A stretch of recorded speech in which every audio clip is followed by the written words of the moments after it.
যে ফ্যাসিস্ট শেখ হাসিনাকে যে বাংলাদেশের ছাত্র জনতার অভ্যুত্থানের মধ্য দিয়ে তাড়িয়ে দেওয়া হয়েছে এবং নতুন একটা সুযোগ সৃষ্টি হয়েছে বাংলাদেশকে নতুন করে গড়ে তুলবার, বাংলাদেশকে একটা গণতান্ত্রিক রাষ্ট্র হিসেবে গড়ে তুলবার, সমৃদ্ধ রাষ্ট্র হিসেবে গড়ে তুলবার, সেই সুযোগকে আজকে আবার ধ্বংস করে দেওয়ার চক্রান্ত চলছে। শেখ হাসিনা আশ্রয় নিয়েছেন সেই দিল্লিতে, ভারতে। সেখান থেকে তিনি চক্রান্ত করছেন, পরিকল্পনা করছেন যে কি করে এই গণ অভ্যুত্থানের এই বিজয়ের সমস্ত ফলাফলকে নস্যাৎ করে দেওয়া যায়। সেখান থেকে চক্রান্ত করছেন যে বাংলাদেশে কি করে আবার নৈরাজ্য সৃষ্টি করা যায়, একটা অস্থিতিশীল অবস্থা সৃষ্টি করা যায়।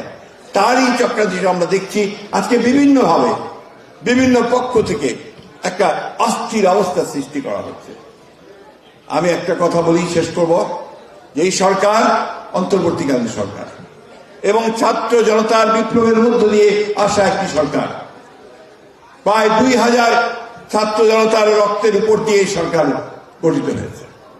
আমাদের প্রত্যেকের আশা, যে প্রত্যাশা, যে এই সরকার জনগণের সে আশা পূরণ করবে।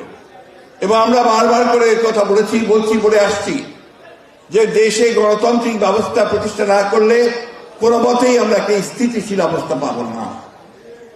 এবং সেই জন্যই আমরা বারবার করে বলেছি, সেই প্রথম থেকেই বলে আসছি ওই একটি কথাই, যে দেশে একটি প্রকৃতপক্ষে একটি নিরপেক্ষ নির্বাচনের মধ্য দিয়ে জনগণের সরকার প্রতিষ্ঠা করতে হবে।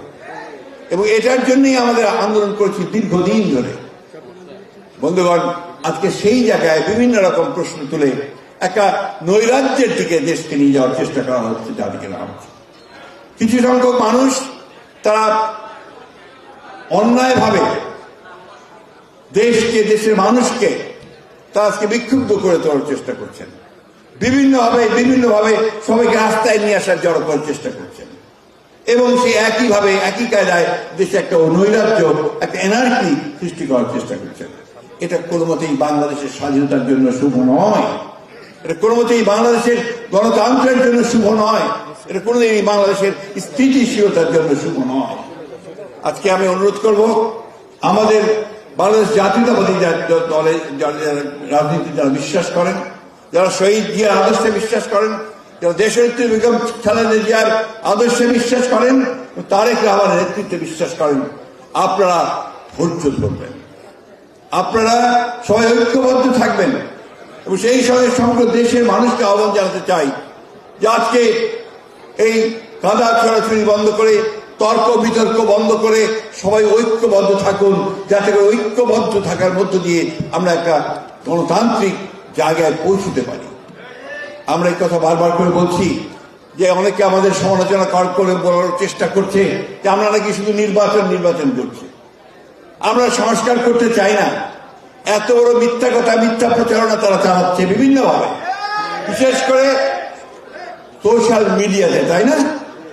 কয়েকজন মানুষ, গুটিকতক মানুষ, তারা টার্গেট করেছে বিএনপিকে, মিথ্যা প্রচারণা, অপপ্রচার করে বিএনপিকে হেয় প্রতিপন্ন করতে চায়। কারণ বিএনপি হচ্ছে সেই দল যারা এই দেশের স্বাধীনতা সার্বভৌমত্বকে রক্ষা করেছে অতীতে, এখনো পর্যন্ত।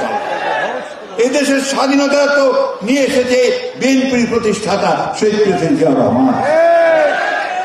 গণতন্ত্রের সূচনা করেছেন শহীদ প্রেসিডেন্ট জিয়াউর রহমান। দেশনেত্রী বেগম খালেদা জিয়া দীর্ঘ 9 বছর সংগ্রাম করেছেন এই গণতন্ত্রের জন্য, আর নির্বাসিত হয়ে তারেক রহমান সাহেব আজকে সেই গণতন্ত্রের জন্য সংগ্রাম করেছেন। আমরা প্রায় 60 লক্ষ মানুষ মিথ্যা মামলায় জড়িত হয়েছি।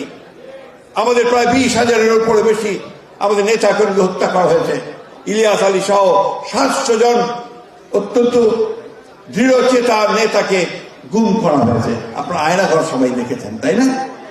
এই আয়নাঘরে দেখুন আমাদের কত ছেলেকে ধরে নিয়ে গেছে আয়নাঘরে, গুম হয়েছে কতজন, তার মধ্যে দেখবেন 90% হচ্ছে বিএনপির লোক ছিল। বন্ধুরা, আমি বক্তব্য শেষ করব আপনাদের কাছে আহ্বান জানিয়ে, আজকের এই শোকাবহ দিনে আসুন আমরা সবাই ঐক্যবদ্ধ হই। আমাদের সেই সব বীর সৈনিক যারা আমাদের দেশের স্বাধীনতার জন্য প্রাণ দিয়েছেন, এত প্রাণ কিন্তু মুক্তিযুদ্ধেও যায়নি। 57 জন অফিসার মুক্তিযুদ্ধ শহীদ হননি, এই অত্যন্ত পরিকল্পিতভাবে এই 27 জন চৌকস অফিসারকে হত্যা করা হয়েছে। সেই জন্য আসুন আজকে আমরা শপথ নেই যে আমরা যে কোনো মূল্যে বাংলাদেশের স্বাধীনতার সার্বভৌমত্ব আমরা রক্ষা করব। আমরা যে কোনো মূল্যে বাংলাদেশে স্থিতিশীলতা রক্ষা করব। আমরা যে কোনো মূল্যে বাংলাদেশে গণতান্ত্রিক ব্যবস্থা ফিরিয়ে আনবো।